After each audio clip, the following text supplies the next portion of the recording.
Note చేసుకొని వచ్చాను. పిల్లలకి ఎస్పెషల్లీ కెరీర్ గురించి మాట్లాడాలంటే first know yourself assessment.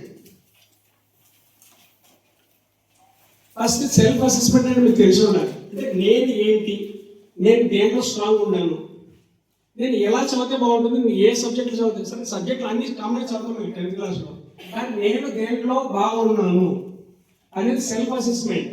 So parents కూడా ఇవన్నీ కూడా పేరెంట్స్ కూడా అసలు అబ్జర్వ్ చేయాలి. ఫస్ట్ పిల్లలను ఇప్పుడు నాకు అబ్జర్వ్ చేసిన లేదు నాకేం తెలియదు, కానీ ఇప్పుడు అబ్జర్వ్ చేయండి. ఫస్ట్ పిల్లలు ఏ సబ్జెక్ట్స్లో వాళ్ళు ఇంట్రెస్ట్గా చదువుతున్నారు, అసలు ఎలా చదువుతున్నారు, చదివిన దాంట్లో అసలు యావరేజ్లో ఉన్నారా బిలో యావరేజ్లో ఉన్నారా, ఇవన్నీ సెల్ఫ్ అసెస్మెంట్. సో ఇప్పటికల్లా మనకు ఐడియా కూర్చున్నారు. నేను అందుకే చెప్పాను, పేరెంట్స్ పిల్లల గురించి మాకు ఐడియా ఉంటుంది. పేరెంట్స్ మీరేమనుకుంటారంటే మా పిల్లలు బాగా చదువుతున్నారని ఫీలింగ్లో ఉంటారు. పిల్లలు బాగా చదవడం వేరు, బాగా చదువుతున్నారు లేదా అబ్జర్వ్ చేయడం వేరు. సో చదువుతున్నారని మీరు అనుకోవచ్చు, మా పిల్లలు బ్రహ్మాండంగా చదువుతారు, మేము స్కూల్కి పంపించేసాము, మళ్ళీ ఈవినింగ్ వస్తున్నారు, వాళ్ళు పట్టే హోంవర్క్ రాసుకుంటున్నారు, అక్కడ పడేస్తున్నారు, పోతున్నాం. ఎందుకంటే 90% ఆఫ్ పేరెంట్స్ ఇక్కడ ఎవరు కూడా పిల్లలు ఏం చదువుతున్నారు, ఎలా చదువుతున్నారు, వాళ్ళు ఏం వాళ్ళ యాక్టివిటీస్ ఏంటంటే ఎవ్వరు కూడా అబ్జర్వ్ చేయట్లేదు. ఇది క్లియర్. First self assessment. మీరు దేనిలో స్ట్రాంగ్గా ఉన్నారు అనేది మీకు క్లారిటీ రావాలి ఇప్పటికల్లా. ఎందుకంటే 10th క్లాస్ వరకు అన్ని కామన్ సబ్జెక్ట్స్ ఉంటాయి. ఇంటర్మీడియట్లో కొంత బైఫర్కేట్ అయిపోతుంది.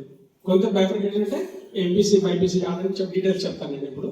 నెక్స్ట్ ఇది first point, confusion about the choosing the right stream. ఇది ఇక్కడ స్టార్ట్ అవుతుంది. Confusion about the choosing the right stream. అసలు ఏంటి, నేను ఏం తీసుకోవాలి, క్వశ్చన్ మార్క్ ఇదే కన్ఫ్యూజన్. ఇప్పుడు మెయిన్ టాపిక్ ఇదే. ఇక్కడ ఇప్పుడు ఈరోజు మనం మెయిన్ మాట్లాడాలనుకునే topic confusion about the choosing the right stream. ఇప్పుడు నేను చెప్పిన తర్వాత మీరు అందరూ కూడా నేను చెప్పే పాయింట్స్ కూడా నోట్ చేసుకోండి. నేను మెయిన్ స్ట్రీమ్స్ గురించి చెప్తాను. ఇక్కడ ఫ్యూచర్ ఎలా ఉంటుంది, ఎలా ఉండబోతుంది అంటే మీ కెపాసిటీస్ ఏంటి మీరు అనలైజ్ చేసుకొని, ఇక్కడ అందరూ పేరెంట్స్ ఉన్నారు కాబట్టి మేము పేరెంట్స్ కూడా కొన్ని క్వశ్చన్స్ అడుగుతాం. వాళ్ళ స్టూడెంట్స్ ఎవరైతే ఇక్కడ ఉంటారో వాళ్ళిద్దరు లేచి నిలబడండి. సో మీరు చెప్పడానికి వాళ్ళు చెప్పడానికి కోఆర్డినేషన్ ఉన్నది కూడా మనకి క్లారిటీ వస్తుంది. ఓకేనా? So parental and peer pressure. Parental and peer pressure అంటే అర్థం ఏంటి? సో పేరెంట్స్ టెన్షన్ పడుతుంటారు, మీరు టెన్షన్ పడుతుంటారు. వాళ్ళు ఇండైరెక్ట్ గా ఒక టైప్ ప్రెషర్ పడితే మీరు ఇండైరెక్ట్ గా ఇంకో టైప్ ప్రెషర్ పడతారు. సో ఇదంతా క్లారిటీ లేకపోవడానికి మెయిన్ ఏంటంటే కన్ఫ్యూజన్స్. సో ఇవన్నీ దీని క్లారిటీ కోసం చేస్తున్నాము. Lack of awareness about the career options. అంటే కెరియర్ గురించి ఫ్యూచర్లో అసలు ఏ టైప్ ఆఫ్ కెరియర్ మనం చూస్ చేసుకుంటే బాగుంటుంది అనేది కొద్దిగా కన్ఫ్యూజన్స్ ఉంటాయి. Lack of awareness. నెక్స్ట్ ఇంకొక point, fear of making wrong decisions. ఒకవేళ ఇది తీసుకుంటే నేను ఏమైపోతాను, అరే పొరపాటు నేను తీసుకున్నానే, ఇలాంటి కన్ఫ్యూజన్స్ కొంచెం వస్తాయి.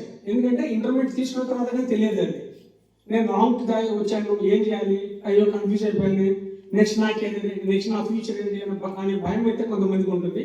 సో దానికి కూడా క్లారిటీ రావాలి. Next reducing the academic pressure. Academic pressures అంటే ఎప్పుడు రెడ్యూస్ అవుతాయి? మీకు ఇష్టమైన సబ్జెక్ట్స్ మీరు చదివినప్పుడే అకాడమిక్ ప్రెషర్స్ రెడ్యూస్ అవుతాయి. సో లేని కష్టపడి తీసుకొని మా పేరెంట్స్ చెప్పారు, మా బంధువులు చెప్పినారు, మా పక్కన వాడు ఫ్రెండ్ ఒకటి తీసుకుంటున్నాడు, వాడు చదువుతున్నాడు నేను చదువుదాము, ఇలాంటి పనులు ఎప్పుడు చేయకండి. అది అన్నెసరీ ప్రెషర్ తీసుకున్నాడు. అర్థమైందా? అన్నెసరీ ప్రెషర్ ఎప్పుడు తీసుకోకూడదు. మీకు ఏది ఇష్టమైతే అది మాత్రమే చేయండి. నేను పేరెంట్స్ కూడా ఇదే సలహా చెప్తున్నాను, ఇక్కడ మీ అందరి ముందర చెప్తున్నాను. సో ఈ పక్కన వాళ్ళని చూసి ఎప్పుడు కూడా మోసపోకండి. ఎందుకంటే వాళ్ళకి చాయిస్లో వాళ్ళు తీసుకుంటారు, వాళ్ళు చెప్పే కరెక్ట్ అనే ఉద్దేశంతో మన పేరెంట్స్ మనలో ప్రెషర్ పెడితే అనవసరంగా ప్రెషర్ ఫీల్ అయ్యేది మీరే. Understood? Reducing the academic pressure. Next parental support. The most important, parental support. Parents అందరూ కూడా మీకు నచ్చిన కెరీర్లో మీరు వెళ్ళడానికి పేరెంట్స్ సపోర్ట్ చాలా అవసరం. సో పేరెంట్స్ అందరినీ కూడా సో పిల్లవాళ్ళని వాళ్ళకి నచ్చిన రీతిలో అంటే వాళ్ళకి సంబంధించిన అకాడమిక్స్ రిలేటెడ్ ఏమైతే వాళ్ళకి ఇష్టమైన సబ్జెక్ట్ చదివిద్దాం. చదివిన తర్వాత ఫ్యూచర్ ఎలా ఉంటుంది అనేది మనం కొంచెం క్లారిటీగా డిస్కస్ చేసుకుంటే ఆప్షన్స్ ఏమైనా మనకు క్లారిటీ వస్తుంది. సో ఇది జనరల్గా మనము అంటే ఈ అకాడమిక్ దీని కోసం మనం మాట్లాడాలనుకున్నప్పుడు మనం చేయాలి.